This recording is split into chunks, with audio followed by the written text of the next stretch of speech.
दशकम् 18, 7, 8, 9, 10.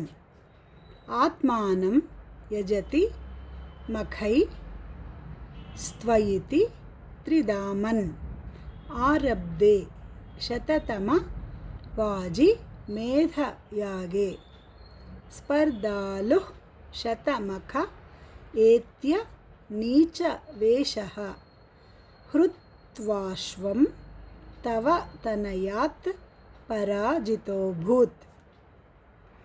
आत्मानं यजति मखैस्त्वयि त्रिदामन् आरब्धे शततमवाजि मेधयागे स्पर्धालुः शतमख एत्य नीच वेशः हृत्वाश्वं तव तनयात् पराजितोऽभूत्।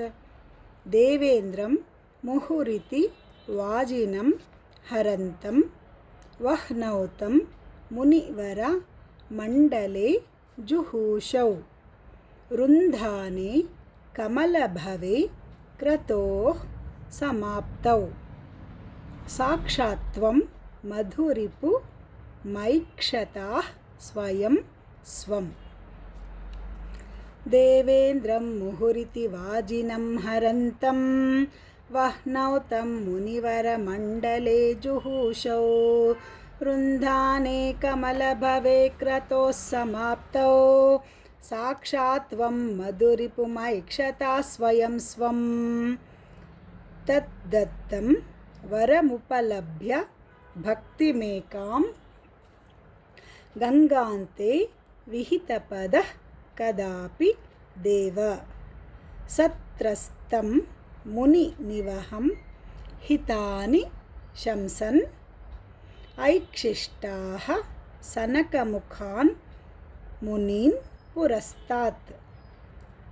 तद्दत्तं वरमुपलभ्य भक्तिमेकां गङ्गान्ते विहितपदः कदापि देव सत्रस्तं मुनिनिवहं हितानि शंसन् ऐक्षिष्टाः सनकमुखान् मुनीन् पुरस्तात्।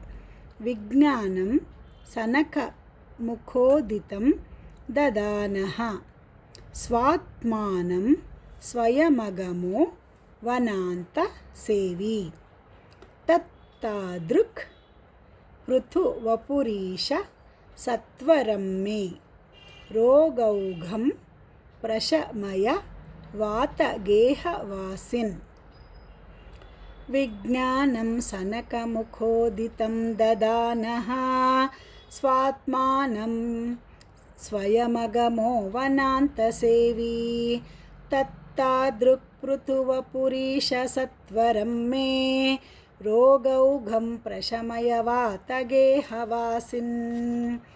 आत्मानं यजति मखैस्त्वयि त्रिदामन् आरब्धे शततमवाजि मेधयागे स्पर्धालुः शतमख एत्य नीच वेशः हृत्वाश्वं तव तनयात् पराजितोऽभूत्।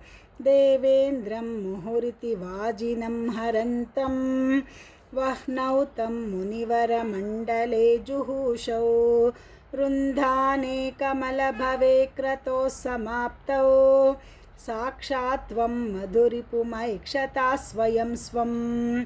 तद्दत्तं वरमुपलभ्य भक्तिमेकां गङ्गान्ते विहितपदः कदापि देव सत्रस्तं मुनिनिवहं हितानि शंसन् ऐक्षिष्टाः सनकमुखान् मुनीन् पुरस्तात्। विज्ञानं सनकमुखोदितं ददानः स्वात्मानं स्वयमगमो वनान्तसेवी तत्तादृक् पृथुवपुरीश सत्वरं मे रोगौघं प्रशमय वातगेहवासिन्।